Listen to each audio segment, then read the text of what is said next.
Welcome back to my channel S D infinity. পোনপ্ৰথমে আপোনালোকলৈ কাতি বিহুৰ ওলগ জনালোঁ আৰু আজি আকৌ এটা ভিডিঅ' আপলোড দিব গৈ আছোঁ কাতি বিহুৰ উপলক্ষে। এয়া আমাৰ ঘৰৰ পিছফালৰ পৰাই আজি ভিডিঅ'টো মই আৰম্ভ কৰিছোঁ, কাৰণ কিয় আমাৰ ঘৰৰ পিছফালৰ ভিউটো খুবেই ধুনীয়া।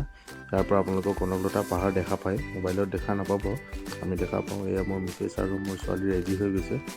আমি বৰ্তমান গৈ আছোঁ পৰ্বতীয়া, য'ত আমি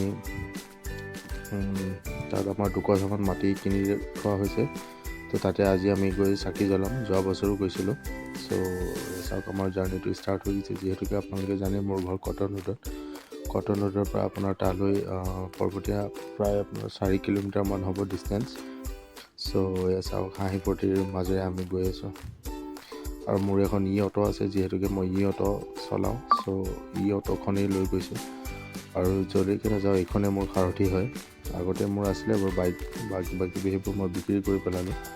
চ' বৰ্তমান এইখনেই আছে, এইখনেই মোৰ 2 নম্বৰ ঘৰ। চ' আমি আহি পাই গ'লোঁ ৰে'ল গেটৰ পৰা আমি এনেকৈ চিধাই যাম, গৈ নেপা পাম, নেপাৰ পৰা পৰ্বতীয়া। আৰু আমাৰ য'ত মাটি আছে এইটো আপোনাৰ ছেকেণ্ড গেটৰ ওচৰত আছে, ইণ্ডিয়া ছেকেণ্ড গেট। চ' ইণ্ডিয়া ছেকেণ্ড গেটৰ পৰা আপোনাৰ আধা কিলোমিটাৰো নহয়, তাতে আছে। এইখিনি আপোনাৰ লেঙেৰা চুবুৰী বুলি কয়, য'ত আপোনাৰ পুৰণি অৰণ্য পথ, সেইটো ৰাস্তাত আমাৰ মাটি আছে, ৰাস্তাৰ লগৰ মাটি। যিহেতুকে আমাৰ কটন ৰোডৰ যিখিনি এৰিয়া আছে, তো তাত আমাৰ মানে স্পেচ একেবাৰেই নাই। চ' আমি ইয়াত ঘৰ নবনাই তাত আমি মাটি ল'লোঁ দুকঠা। চ' আমি যোৱাবাৰো কাতি বিহুত গৈছিলোঁ, মাজে সময়ে যাওঁ। এতিয়া তাতে এখন আপোনাৰ নতুন ফাৰ্ম খুলিম বুলি ভাবিছোঁ নতুনকৈ। চ' আপোনালোকে ভিডিঅ'টো চাই যাওক আৰু গম পাব। আৰু কোনোবাই যদি আপোনাৰ এনেকৈ মাটি বা এনেকৈ পৰ্বতীয়া য'তেই নহওক, যদি আপোনালোকে ক্ৰয় কৰিম বুলি ভাবে, তো মোৰ লগত এবাৰ কণ্টেক্ট কৰি চাব পাৰে। কাৰণ কিয় মোৰ বহুতখিনি এক্সপিৰিয়েঞ্চ হৈছে এইটোৰ ক্ষেত্ৰত। মই বহুত বছৰ ধৰি বিচাৰি আছিলোঁ, কাৰণ কিয় ইমান সহজে য'ত ত'ত এটা প্ৰপাৰ্টি কিনিবলৈ মানুহৰ পইচাৰো প্ৰব্লেম হয়, আৰু লগতে আপোনাৰ ডকুমেণ্টছৰো কথা আহি পৰে। চ' এবাৰ কণ্টেক্ট যদি কৰিব বিচাৰে কৰিব পাৰে। চ' ইয়াৰ যি দেখিছে আমি ফুটা পুখুৰী পামেই এতিয়া। ইয়াত আপোনাৰ এই ষ্টেজটো, ইয়াত আপোনাৰ বহুত ভাল প্ৰগ্ৰেম হয়, বিহু ফাংচন আপোনাৰ ইয়াত এইবোৰ হৈয়ে থাকে।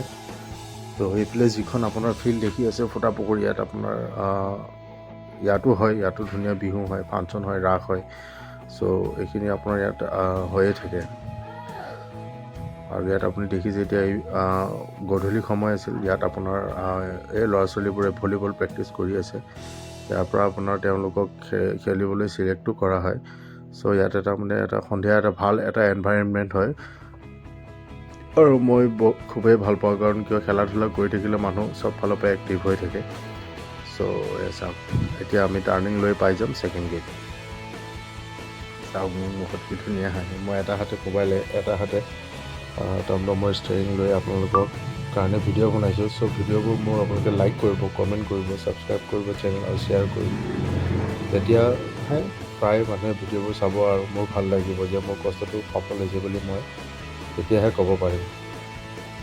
আমি বৰ্তমান ছেকেণ্ড গেটৰ ওচৰত অকণ গাড়ীখন শ্ল' কৰিলোঁ, নাই সোমোৱা তাত, কাৰণ কিয় আমাৰ সন্ধিয়া আকৌ আমি সোনকালে ঘূৰিব লাগিব ঘৰলৈ। চ' চিধা তালৈকে গ'লোঁ। তালৈ যোৱাৰ আগত পথাৰৰ ওচৰত গ'লোঁ। পথাৰত গৈ আমি ভিডিঅ' বনালোঁ। আৰু ছেকেণ্ড গেট পাৰ হৈ আপুনি পাব এটা ধুনীয়া নামঘৰ, যিটো নামঘৰ আপোনাৰ মাধৱ মন্দিৰ বুলি কয়। এইটো এটা একচুৱেলি নামঘৰ হয়, কিন্তু নামাকৰণ কৰা হৈছে মাধৱ মন্দিৰ। চ' এই নামঘৰটো বহুতেই ডাঙৰ আৰু বহুতেই ধুনীয়া। চ' আমাৰ মাটিডোখৰ ইয়াতে আছে। মাধৱ মন্দিৰৰ পৰা আপোনাৰ প্ৰায় 200-300 মিটাৰ হ'ব। চ' এটা দুটা টাৰ্ণিং ল'লে আপুনি পাই যাব মাধৱ মন্দিৰৰ পৰা। চ' আপোনালোকে যদি কেতিয়াবা গৈছে তো নিশ্চয় গম পাই গৈছে যে মই কোনটো লোকেশ্যনত মাটি ক্ৰয় কৰিছোঁ। চ' চাই থাকক। এই আগৰ লেফ্ট টাৰ্ণিংটো ল'লেই 3-4 ঘৰ পাৰ কৰি আমাৰ মাটি পাব, কিন্তু আমি সেইফালে নাই যোৱা। সেইফালে যাম বাৰু। প্ৰথমতে আমি চিধাই গৈছোঁ, কাৰণ এইখিনিতে আপোনাৰ আছে ৰাস্তাৰ কাষতেই দুইফালে, ৰাস্তাৰ মাজত দুইফালে পথাৰ। চ' ইয়াৰ ভিউটো অলপ ভাল লাগে, সেইকাৰণে ভাবিলোঁ যে তাত যোৱাৰ আগতকৈ ইয়াতে গৈ ফটো ভিডিঅ' কৰোঁ। তাৰপিছত তাত গৈ চাকি জ্বলাই চিধা যাম ঘৰলৈ। তো চাই থাকক এইখিনিৰ ভিউটো আপোনালোকে কেনেকুৱা পায়। চ' গাঁৱৰ পৰিৱেশ ঠিকেই কয়, টাউনত আপোনাৰ পানীও কিনি খাব লাগিব আৰু গাঁৱত গ'লে আপুনি ঢেৰ কিবাকিবি বিনা ফ্ৰীতে খাব পাৰিব। যেনেকৈ আপোনাৰ ইয়াত শাক পাচলিয়ে হওক, মাছেই হওক, গাখীৰেই হওক, এই ধুনীয়া ধুনীয়া বস্তু যিটো গাঁৱত মানুহে পেলাই দিয়ে বা বৰবাদ হৈ যায়, এইবোৰ টাউনত আমি মানুহে ইমান টকা দিলেও কোনো মানে হেৰি কৰোঁ নাই। চ' তেনেকুৱা ধৰণৰ কথা আহি পৰে। চ' এইটো চাওক, মই যিটো জেগাখিনিৰ কথা কৈছিলোঁ, সেইফালে ইয়াত আহিছে কাতি বিহুৰ উপলক্ষে ওচৰৰ মানুহবোৰ আহিছে, চাকি জ্বলাইছে, ধানি মাৰ্গীয়া বা প্ৰাৰ্থনা কৰিব দিলোঁ। আমি ফটো উঠিলোঁ ফেমিলিৰ লগত। তো মই এটা ফটো ইয়াতে কেপচাৰ কৰিলোঁ। চ' আৰু দুটামান ভিডিঅ' বনালোঁ। চাওক, গাঁৱৰ পৰিৱেশ সঁচাই বহুত ধুনীয়া, প্ৰদূষণমুক্ত হয়, হাই হুলস্থুল নাই। টাউনত আমাৰ কি হয়, প্ৰদূষণ, হাই হুলস্থুল, বহুত কিবা কিবি অগম বগম। চ' এইটো একদম পূৰা মোৰ য'ত আমি মাটি লৈছিলোঁ তাত আমাৰ বাউণ্ডেৰী কেপচাৰ হৈ গৈছে অলৰেডি। চ' বাউণ্ডেৰী কেপচাৰ হোৱাৰ পিছত আমি ফ্ৰণ্টত গেটো লগালোঁ, গেট লগাইছোঁ, বাউণ্ডেৰী কেপচাৰ কৰিছোঁ। এইখিনি মাটি আমাৰ নাই বুলি ক'লেও 2 বছৰ হ'ল। চ' ইয়াত আপোনাৰ কাগজ পত্ৰ একো প্ৰব্লেম নাই, চব আমাৰ নামত হৈ গৈছে, নামজাৰি। চ' চাই লওক, ইয়াত এতিয়া নতুনকৈ এখন ফাৰ্ম খুলিম বুলি ভাবিছোঁ সৰু সুৰাকৈ।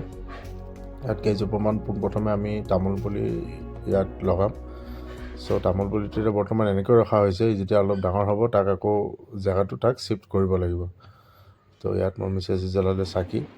চ' আজিৰ ভিডিঅ'টো ইমানতে সামৰণি মাৰিছোঁ। নেক্সট ভিডিঅ'ত আপোনালোক